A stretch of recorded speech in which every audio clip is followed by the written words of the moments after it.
नमस्कार, खबरों के डबल डोज एक और एक 11 में आप सभी का स्वागत है। मैं हूं राजीव ढोंडियाल। नमस्कार, आपके साथ मैं हूं अर्पिता आर्य। अगले 1 घंटे रहेगा साथ, हर खबर से आपको रूबरू कराएंगे।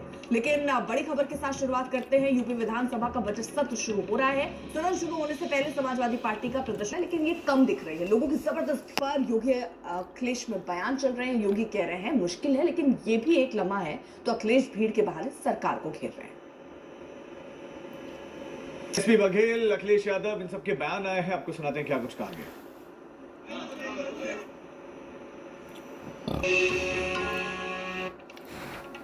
नई दिल्ली रेलवे स्टेशन पर भगदड़ में 18 लोगों की जान चली गई थी और उसके बाद अपने अपने दावों का दौर शुरू हो गया। अब आरपी अपने अपने छोटे से ब्रेक का है, कुछ और खबरों के साथ हाजिर होंगे। जल्द देखते रहिए।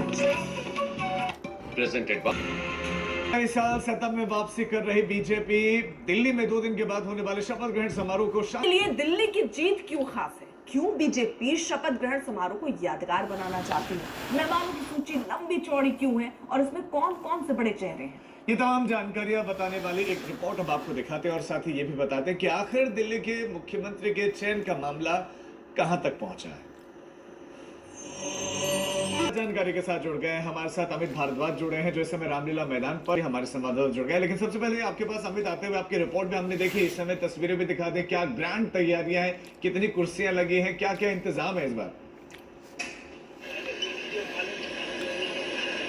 और राजीव, देखिए, राजनीति में प्रतीक स्थापित होते हैं तो सत्ता में परिवर्तन के साथ उन प्रतीकों को या तो ध्वस्त किया जाता है या फिर कोऑप्ट किया जाता है। भारतीय जनता पार्टी ने इस बार रामलीला मैदान को अपने हिस्से में लेने की कोशिश की है। यहाँ आपको तो अब दिल्ली में लाख टके का सवाल ये है कि बीजेपी नेतृत्व का आशीर्वाद किसे मिलेगा? कौन नेतृत्व की पहली पसंद होगा? किसकी लॉटरी खुलने वाली है? जब से दिल्ली के नतीजे आए हैं, कई नाम दिल्ली की सियासी फिजाओं में तैर रहे हैं, लेकिन बीजेपी इस मामले में हमेशा चौंकाती आई है। उत्तराखंड हो, गुजरात हो, मध्य प्रदेश हो, राजस्थान हो, हरियाणा हो, या तमाम राज्य आप देख लीजिए। इसकी मिसाल देते हैं, वो चेहरा जो कहीं चर्चा में नहीं होता है, वो चेहरा अचानक से सामने आ जाता है। आप ये एग्जाम्पल, ये उदाहरण के तौर पर हम आपको दिखा रहे हैं। बीजेपी का अगला सीएम फिलहाल कौन हो सकता है, ये बड़ा सवाल है। आप अगर रिकॉर्ड भी देखेंगे पिछला, तो आपको समझ आएगा। मदन लाल खुराना, साहिब सिंह वर्मा, सुषमा स्वराज, और अब अगला कौन? बिल्कुल, ये 3 मुख्यमंत्री रहे 1913 आते हुए कि बीजेपी हमेशा इतना सस्पेंस क्यों बनाए रखती है। ऐसा लगता है कि बीजेपी को सस्पेंस बनाने में बड़ा आनंद आता है, क्योंकि आज नहीं तो कल आपको डिस्क्लोज करना ही है।